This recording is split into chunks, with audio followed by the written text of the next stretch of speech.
Order. Everybody, order. Ladies and gentlemen of the press, we have a very important statement to issue to the nation of Kenya today. This statement is the National Super Alliance Coalition statement on the withdrawal of the candidature of Right Honorable Raila Amolo Odinga and His Excellency Stephen Kalonzo Musyoka in the presidential election scheduled for 26 October 2017.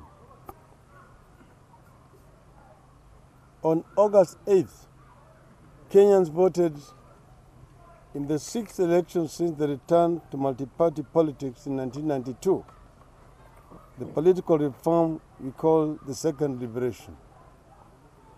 As is customary, voting went very smoothly. But when it came to tallying and transmission of results, everything that could go wrong did go wrong. It became the first presidential election in Africa to be annulled by the court, and only the fourth in the entire world. In the aftermath, the annulment has plunged the country into uncharted waters. That was to be expected. What we could not have expected is that the country's leadership would be divided by a fundamental tenet of democracy, namely free and fair elections. We at NASA have insisted that the fresh election ordered be held to the standard ordered by the Supreme Court, that is, in strict conformity with the Constitution and written law. We have provided a checklist of what we deem to be the reducible minimum changes required to ensure compliance. The validity of the checklist of the requirement for free and fair elections proposed by NASA has not been disputed by anyone, not by the IEBC, not by Jubilee, or other actors and observers. The EU Observer Mission recommendations are in conformity with our irreducible minimum. Remember the 18-point statement issued by the EU mission here. Instead, the case for proceeding with the fresh election on 26th of October without these changes being made on the grounds of time constraints is unacceptable. Jubilee and the other proponents of an election without reforms are saying Bora uchaguzi, that is, any election will do. But we in NASA are calling for uchaguzi bora, a credible election. In a constitutional democracy, we should not be debating about a free and fair election or compliance with court orders or accountability for breach of public trust. We should have been working together to ensure that we uphold these values, as they are not only our national values, but are also the foundations of a credible electoral system. Instead, the IEBC has stonewalled meaningful deliberations on the necessary reforms to ensure that the elections of 26th of October are free and fair. It has wasted valuable time engaging in public relations exercises intended to create the illusion of motion without any movement. You have come to the conclusion that there is no intention on the part of the IEBC to undertake any changes to its operations and personnel to ensure that the illegalities and irregularities that led to the invalidation of the 8th August 2017 do not happen again. All indications are that the election scheduled for 26th of October will be worse than the previous one. On its part, the Jubilee administration's proposed amendment to the election laws demonstrates that it has no intention of competition on a level playing field. The only election Jubilee administration is interested in is one that it must win, even unlawfully. Both Uhuru Kenyatta and his deputy William Ruto have gloated that they have numbers in parliament to amend even the constitution. The Jubilee vice chairman is on record stating that Kenya requires a benevolent dictator and proceeded to exhort Uhuru Kenyatta to exercise dictatorial powers.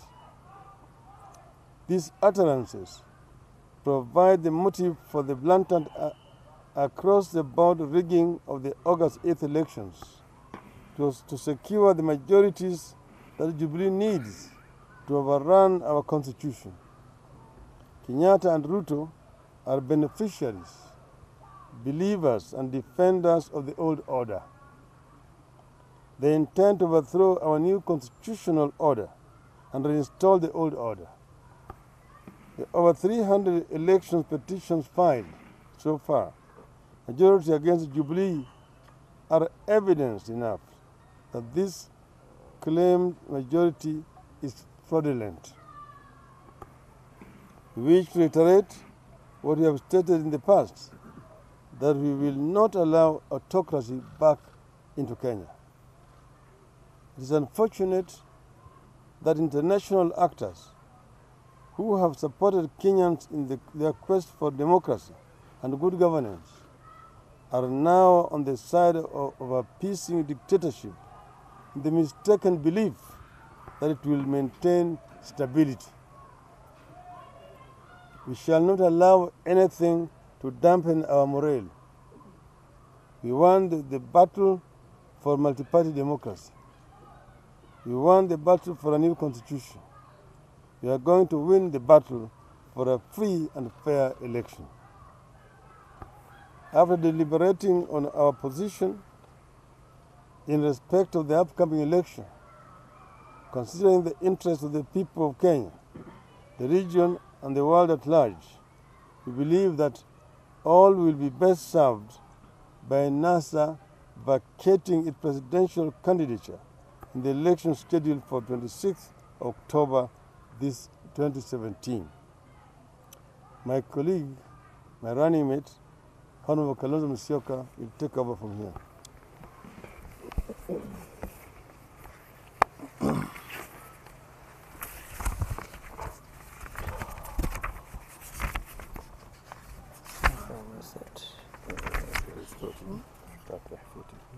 Yeah, start with 14. Okay.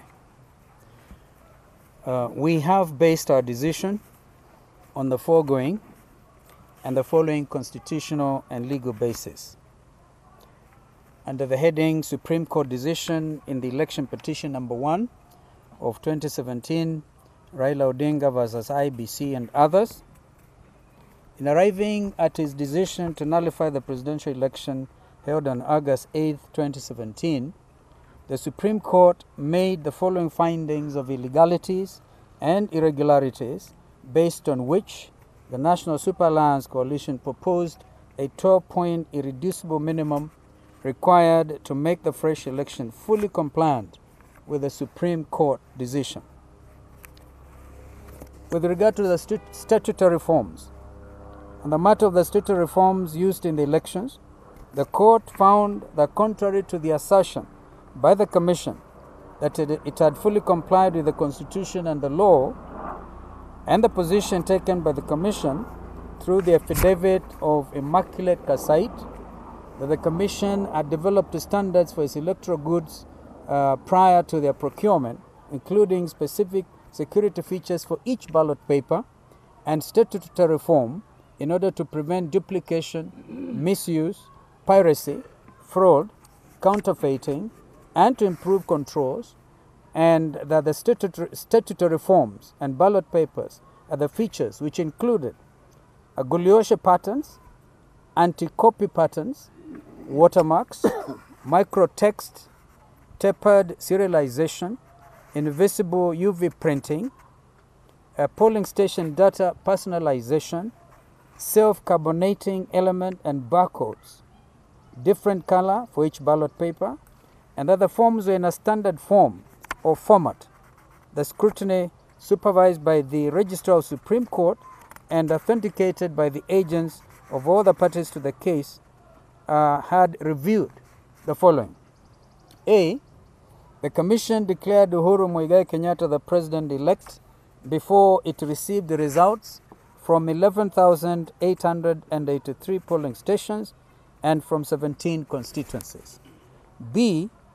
Form 34C, used to declare Uhuru Kenyatta President-elect, was not original but a photocopy, and that no explanation was given as to the whereabouts of the original form, and that the form, as crucial as it is, bore neither watermark nor a serial number. C. Form 34B, used to declare Uhuru Kenyatta President-elect, were of dubious authenticity, and that some of the forms were photocopies, carbon copies, or were not signed by the returning officers. Out of the 291 forms 34B, 56 did not have watermark features, 31 did not bear serial numbers, 5 were not signed at all, were not in a standard form or format, among other discrepancies. D. Out of a random sample of 4,299 forms 34As examined, a total of 189 forms are not been filled in the handover quote section. 287 forms are not been filled in the takeover section. 481 forms were carbon copies. 11 forms had no watermark, and are considering the sample size, it is apparent that the discrepancies were widespread. E. The forms were not in a standard form or format. The Supreme Court ended its examination of this part of the judgment by raising the following question, and I quote from their own ruling. Who introduced these forms into the system? End of quote. On application and technology, I think that's it. I think my brother will take from there.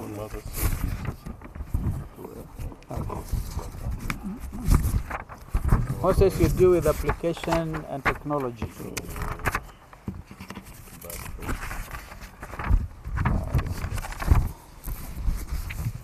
Application of technology. On the matter of application of technology, the Supreme Court found and held that A.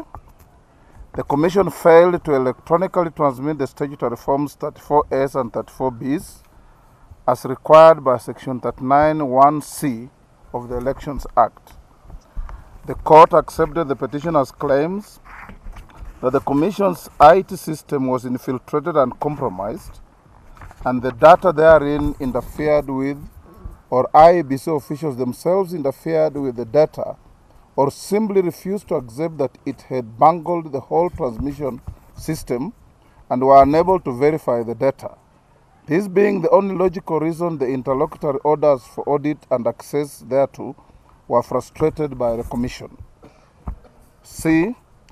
While among the 11,000 polling stations the Commission claimed were off the 3G and 4G ranges, were in Bomet, Bungoma, Busia, Homa Bay, Kajiado, Kericho, Kiambu, Kisumu, Kisii, Kirinyaga, Nyeri, Siaya, and Vihiga counties. Most parts of these counties have fairly good road network and infrastructure that it would take a short time for the presiding officers to travel to vantage points from where they would electronically transmit the results. D. The Commission had known the areas where network is weak or totally lacking beforehand and should have made provision for alternative transmission. In one of its press briefings before the elections, the Commission had assured the country that it had carefully considered every conceivable eventuality regarding the issue of electronic transmission of the presidential election results and categorically stated that the technology was not going to fail. The Commission had engaged 3 internet service providers to deal with any network challenges. E. The Commission had conscientiously disobeyed the order of scrutiny, which was a golden opportunity for the Commission to place before court evidence to debunk the petitioners' claims of hacking by denying access to 2 critical areas of their servers, its logs which would have proved or disproved the petitioner's claim of hacking into the system and altering the presidential election results, and its servers with Forms 34S and 34Bs electronically transmitted from polling stations and constituent tallying centers. F. If the Commission had nothing to hide, even before the order was made, it would have itself readily provided access to its ICT logs and servers to disprove the petitioner's claims. And we may recall the IEBC lawyer, Paul Mwite, had readily agreed to our request until Uhuru's lawyers objected. These blatant illegalities and irregularities were not without motive. It's inconceivable that election body would falsify 80 out of 290 constituent tallies, that is 27.5%, for the sake of it. The meaning of the Supreme Court decision is that the so-called numbers claimed by Uhuru Kenyatta are fraudulent. The election was not shambolic, it was rigged for Uhuru Kenyatta. Uhuru Kenyatta lost the election. It stands to reason that we won it. The IEBC has refused, neglected, or failed to put in place mechanisms to correct these illegalities and irregularities. We deem that the fresh election ordered by the Supreme Court cannot therefore be held, allowing the candidature of Raila Amolo Odinga and Stephen Kalonzo Musyoka to lend credence to the election now scheduled is to participate in an illegality. Now, Musalia. Thank you. I take up on the position of bad faith on the IEBC. For over 5 weeks, the Commission has engaged us in a ping-pong game, well knowing that they had no intention to streamline the electoral system to accord with the Constitution and electoral laws. 2, it is now clear that the same criminal enterprise that perpetuated the fraud in the August election is firmly in charge of the Commission and setting up even more lethal mechanisms to defraud the Kenyan voter. The conservative wing of the IEBC have now firmly crystallized their stranglehold of the operations of the Commission, with every decision of the chairman being countermanded and with the proposed amendments to the electoral laws to dilute the powers, authority, and standing of the chairperson of the Commission as the returning officer of the presidential elections. 4, this is coupled with the retention of the same service providers that were complicit in the worst electoral fraud ever witnessed in modern times, including Saffron, OT Mofo, and Al Ghurair, etc. 5, the Commission CEO, who was the coup plotter in chief, and his litany of senior secretariat staff continue to dominate the operations of the Commission and stifle any attempt to initiate reforms at the Commission. It is now evident that Jubilee is firmly in charge of IEBC through 4 commissioners who have set out to implement the Jubilee agenda within the Commission. Let me say something about the Jubilee administration. 1, the ill-conceived amendments to election laws are not only unconstitutional, but go against international best practice, that in the middle of an elections contest, one cannot change the rules and put in place rules that seek to favor him. Moreover, these profound changes to the electoral architecture are being pushed through without the broad consultations as required by the Constitution. Furthermore, it is clear that the amendments are intended to legalize and regularize the illegalities that led to the invalidation of the August 8th election. It stands to reason that the motive of these elections is to use the same tactics to rig the scheduled election.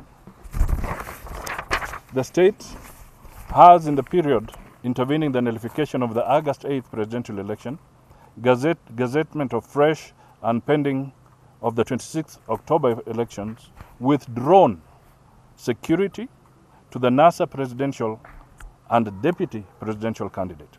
This has made it untenable for the candidates to campaign freely without fear of being harmed. The state has done this well aware that under Article 138(8), subsection B, a presidential election would be cancelled if a presidential candidate or his deputy dies.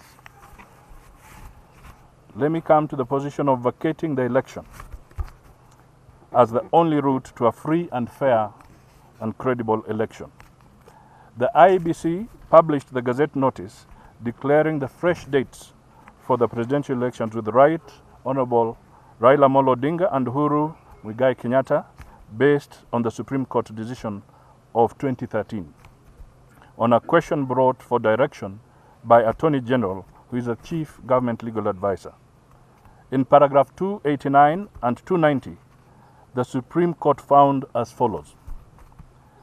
I start with 289. It is clear that a fresh election under Article 140, subsection 3, is triggered by the invalidation of the election of the declared president-elect by the Supreme Court, following a successful petition against such an election. Since such a fresh election is built on the foundations of the invalidated election, it can, in our opinion, only involve candidates who participated in the original election. In that case, there will be no basis for a fresh nomination of candidates for the resultant electoral contest. 290 now. Suppose, however, that the candidates or a candidate who took part in the original election dies or abandons the electoral quest before the scheduled date. Then the provisions of Article 138(1), subsection B, would become applicable, and with fresh nominations ensuing.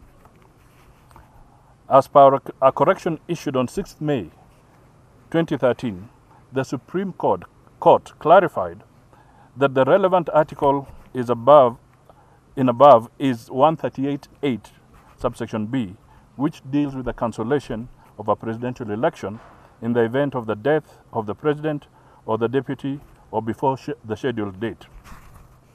On or before the scheduled date. The Supreme Court finding expanded this clause to include when a candidate withdraws from the presidential election.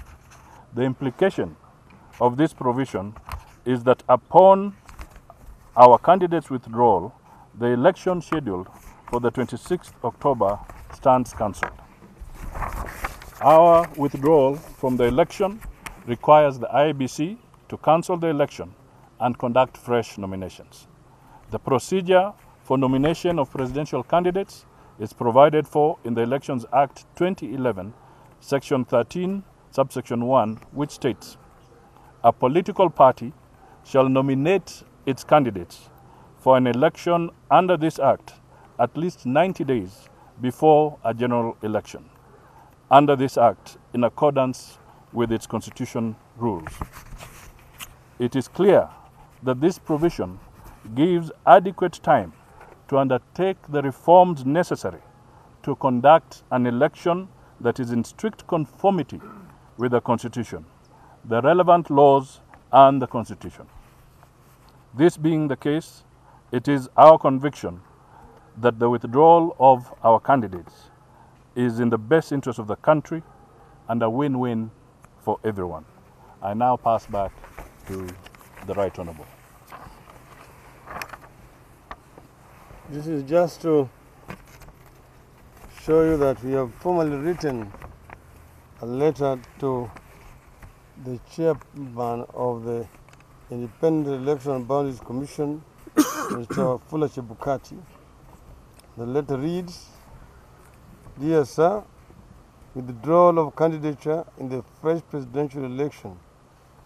The above matter refers, following the nullification of the presidential election held on the 8th August 2017, and the subsequent gazettement by the Commission of the undersigned as presidential candidate and running mate for a fresh election that you have scheduled for 26 October 2017, we hereby withdraw our candidature with immediate effect.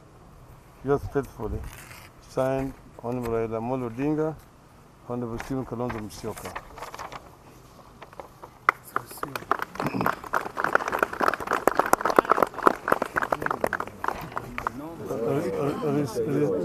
Received and stamped and received by the Independent Electoral and Boundaries Commission on the 10th of October. So Dennis will distribute the statement. Yes. The PG and the people of Kenya is meeting at Uhuru Park tomorrow at 9 o'clock in the morning. Announce it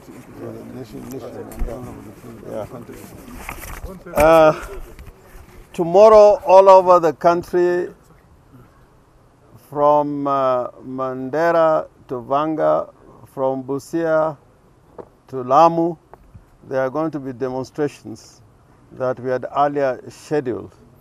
So tomorrow we expect and we have organized demonstrations all across the country.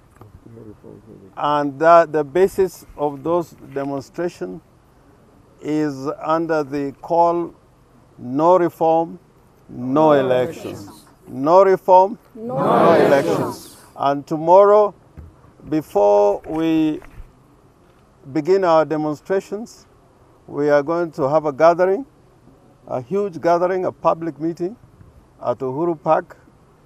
The PG is going to have a meeting at Uhuru Park with the people of Kenya, and they will read through these resolutions, and then march into, from Uhuru Park we'll go into Haile Selassie, to Moi Avenue, back into Kenyatta Avenue, and then to Uhuru Park, and then we come back now to go to Anniversary Towers. No reform, no elections. No reform, no elections. Meet you there tomorrow. Kama ni noma, noma. Na Mungu ni yule yule.